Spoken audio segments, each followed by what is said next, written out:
भारत के एक छोटे से गांव सतनपुर में रामू नाम का एक साधारण आदमी रहता था। वह पेशे से मजदूर था। उसके पास न जमीन थी, न बड़ा घर, न ही कोई विशेष साधन। लेकिन उसके पास एक चीज थी, उसकी ईमानदारी। रामू की यही ईमानदारी उसे गांव के बाकी लोगों से अलग बनाती थी। वह चाहे कितनी भी मुश्किल में हो, पर कभी झूठ नहीं बोलता, किसी का हक नहीं मारता और मेहनत की कमाई से ही घर चलाता।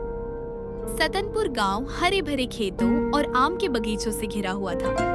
गांव वाले सीधे साधे थे, लेकिन गरीबी हर घर में झलकती थी। रामू सुबह सुबह उठकर खेतों में मजदूरी करने चला जाता। उसका परिवार तो उसकी पत्नी गोमती और दो छोटे बच्चे किसी तरह गुजारा करते थे। बच्चे अक्सर नए कपड़े या मिठाई की मांग करते, लेकिन रामू मुस्कुराकर कहता, बेटा अभी मेहनत कर रहा हूँ, एक दिन ऐसा जरूर आएगा कि तुम्हें सब मिलेगा। बस हमें ईमानदार और मेहनती बने रहना है। एक बार की बात है, गांव के जमींदार साहब ने मजदूरों को अपने खेत में काम करने के लिए बुलाया। उस दिन रामू भी काम पर गया। खेत की सफाई करते हुए रामू को मिट्टी के ढेले के नीचे एक छोटी सी थैली मिली। उसने थैली उठाकर खोली तो दंग रह गया। उसमें सोने के सिक्के भरे थे।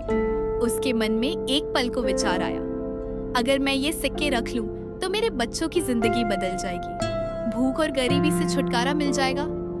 लेकिन अगले ही क्षण उसका ज़मीर बोला, रामू ये तेरे नहीं है, मेहनत की कमाई ही असली दौलत है। चोरी का धन कभी सुख नहीं देगा। रामू ने बिना देर किए वह थैली जमींदार को जाकर दे दी और बोला, साहब ये आपके खेत से मिला है, शायद खो गया होगा। जमींदार उसकी ईमानदारी देखकर हैरान रह गया। उसने कहा, रामू अगर तुम चाहते तो इसे रख सकते थे, लेकिन तुमने ऐसा नहीं किया। मैं तुम्हारी ईमानदारी की कदर करता हूँ।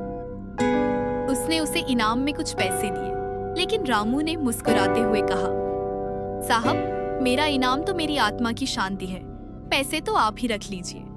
धीरे धीरे रामू की ईमानदारी की चर्चा पूरे गांव में फैल गई। लोग कहने लगे, रामू गरीब है लेकिन दिल का बहुत साफ है। आज के जमाने में ऐसे लोग बहुत कम मिलते हैं। गांव का हर आदमी रामू पर भरोसा करने लगा। कोई भी चीज संभालनी होती तो लोग रामू को ही देते। लेकिन जिंदगी हमेशा आसान नहीं होती। उसी साल गांव में अकाल पड़ गया। खेत सूख गए, अनाज कम हो गया, मजदूरी मिलना बंद हो गई। रामू के घर में खाने तक के लाले पड़ गए। कई दिनों तक बच्चों को आधा पेट खाना मिला। पत्नी गोमती रोते हुए बोली, रामू अगर उस दिन सोने की थैली रख लेते तो आज भूखे न मरते। रामू ने प्यार से उसका हाथ थामकर कहा, गोमती अगर मैंने चोरी का धन लिया होता तो आज आत्मा मुझे चैन से जीने न देती। भूख से मरना बुरा नहीं है, लेकिन बेईमानी से जीना सबसे बुरा है।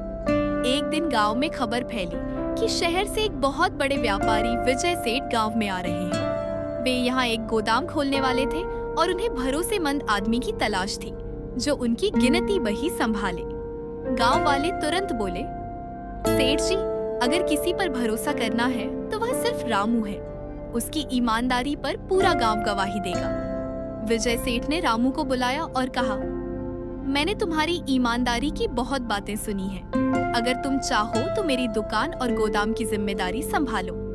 रामू ने विनम्रता से कहा, सेठ जी मैं पढ़ा लिखा नहीं हूँ, लेकिन मेहनत और ईमानदारी करना जानता हूँ। सेठ ने मुस्कुराकर कहा, बस मुझे यही चाहिए। रामू ने पूरी मेहनत और सच्चाई से काम करना शुरू किया।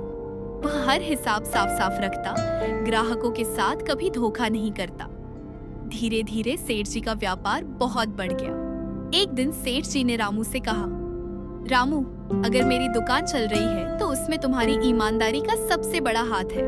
अब मैं चाहता हूँ कि तुम मेरे साझेदार बनो।